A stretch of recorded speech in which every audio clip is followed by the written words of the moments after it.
So this gameplay is going to be some Grand Theft Auto Online gameplay, primarily revolving around this new casino update. Now, this has been a controversial update. It's banned in dozens of countries around the world because of the mechanics of gambling. Yeah, there's gambling in GTA Online.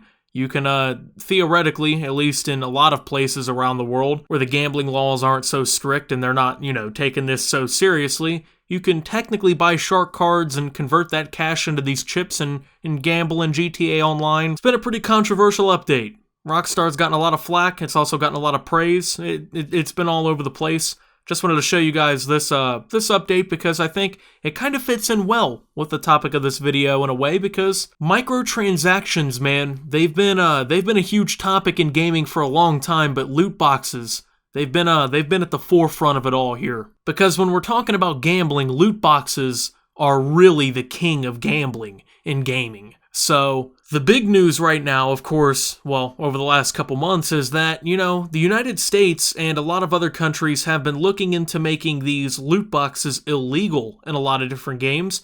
Legislation here in the United States has been introduced to make loot boxes illegal in games that are rated E for everyone. Countries like Belgium have already taken action against loot boxes, and like I said, in games like GTA Online, where, it's not necessarily loot boxes, but there are other forms of quote-unquote predatory microtransactions taking place, swift action has already been taking place in plenty of countries around the world. So this has been a hot button issue in the gaming community for a long time now, and it's finally getting the attention of governments, of the courts, of the legal systems around the world. Well, not only them, because now it's official, folks. Nintendo, Sony, and Microsoft are going to require these companies that are making these games and adding in these loot boxes to disclose the odds of what you're going to be getting in these loot boxes starting in 2020. So the days of loot boxes running free among all these different games seem to be coming to an end. I mean, just a few years ago, definitely a few years ago, loot boxes were just going crazy in gaming. I mean, they were in pretty much every single major game, and they were just taking over. They were ruining, it seems like, every single major franchise. You guys know I'm a huge Call of Duty fan. There was no playing Call of Duty without supply drops. It was the most obnoxious and still is the most obnoxious thing in Call of Duty to date. And with all these steps being taken in court, there's already been a lot of pressure on them with all these loot boxes and stuff. But now with things like this, it's starting to get real scary because, with the loot box disclosure, people are going to start realizing what a ripoff these loot boxes are. Now, a loot box odds disclosure basically is, let's say Call of Duty comes out in 2020 and they add supply drops into their game. If they want to put their game out on Sony, Microsoft platforms, because they don't put them on Nintendo platforms, they want to put this game on their platforms and they want to sell loot boxes, they have to disclose the odds of getting items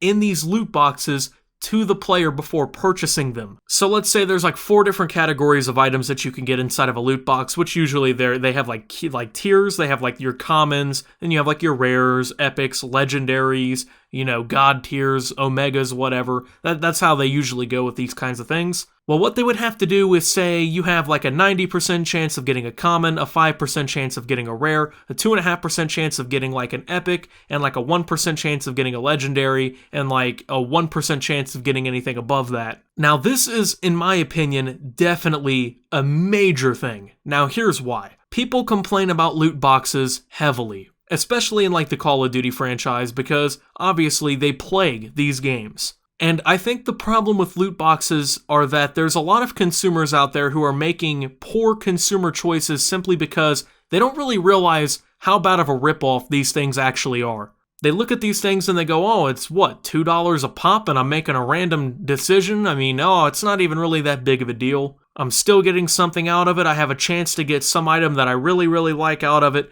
It's only $2. Wow, that's not too horrible, right? But with these loot box odds disclosures coming into play now, and with this information now being presented to these people, and now obviously them knowing pretty much right off the rip, oh hey, you only have like a 1% chance of getting the item that you want. So you're basically throwing $2 down the drain or into the corporate pockets of some greedy person.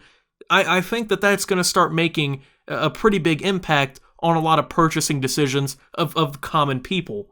And I think that there's this misconception in the gaming community that, people are out here just buying loot boxes here on YouTube left and right, and that's the majority of people out here buying the loot boxes. The majority of people buying loot boxes in games like Madden and FIFA are not YouTube celebrities or, streamers or anyone like that. It's the people who don't watch any of the stuff going on online. They don't really read up on the gaming news. They don't realize that loot boxes are super controversial. They don't realize necessarily that they're being ripped off, royally. And they just buy these things because they see them as an opportunity to have a little bit of fun with the randomness, but also as an opportunity to get something cool in the game. And that's why I like the fact that we're getting this disclosure coming to all these platforms. I'm really glad that all three of them are stepping up, and also the ESA is involved in this whole thing as well. Now, I will say that Apple actually mandated loot box odds disclosures for iOS games in 2017. Google followed this with their Google Play requirements earlier this year. So mobile games have been pretty much on this standard before console games even were. Now there's a list of developers who have pledged to follow along with these loot box disclosure odds, and they have at least pledged to follow along with this disclosure odds to be within all their new games by the end of 2020. This list includes Activision Blizzard, aka like the new Call of Duty will have this in 2020, Bandai Namco Entertainment, Bethesda, Bungie, EA, Microsoft, Nintendo, Sony, Take-Two Interactive, Ubisoft, Warner Brothers, and Wizards of the Coast. However, there are a lot of publishers who have not agreed to do this. Obviously, they aren't going to agree to do this, or they're not going to agree to do this unless they're literally forced to do this, because it's not going to help them make any money. Now, these companies that haven't done so are 505 Games, Capcom, CI Games, Deep Silver, Disney, Epic Games,